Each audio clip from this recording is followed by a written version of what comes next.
Hello friends, I want to welcome you back once again today to Money Talk, and today we're going to give you the fifth blessing of tithing. In our series, The Truth About Tithing, we've been doing a mini-series and we've been talking about 5 blessings when you tithe. We've talked about provision, we've talked about protection, we've talked about qualification, we talked about blessings. Today, we're talking about experience. When you tithe, you have experiential knowledge. You experience firsthand the fact that it pays to tithe. It pays rich dividends to be a tither.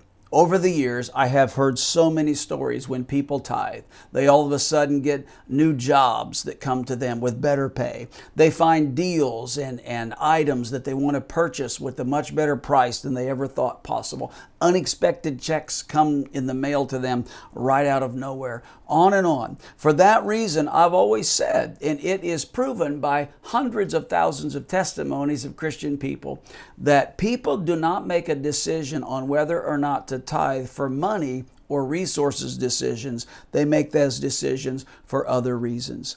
If you consider some of the reasons that people don't tithe, none of those reasons have to do with money. For example, people could say, well, Pastor, I can't afford to tithe.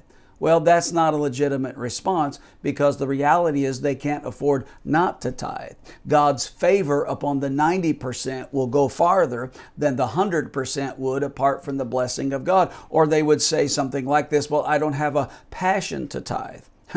Tithing is not an emotional response. You don't have to feel like it or not. You should just do it.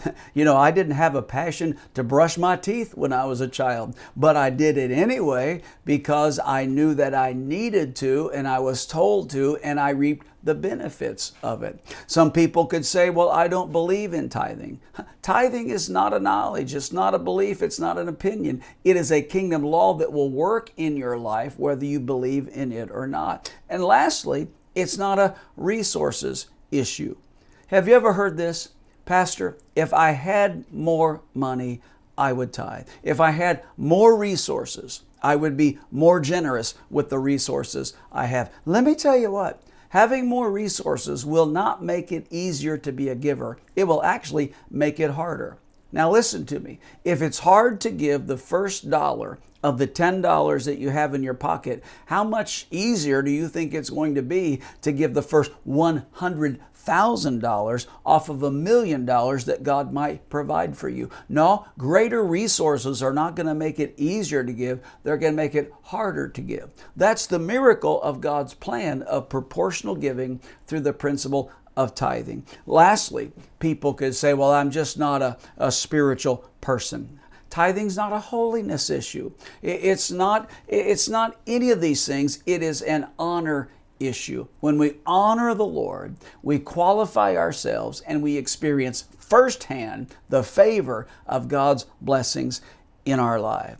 It pays off big time to be a tither, and God's firsthand knowledge that we receive personally is the greatest proof of that in our lives.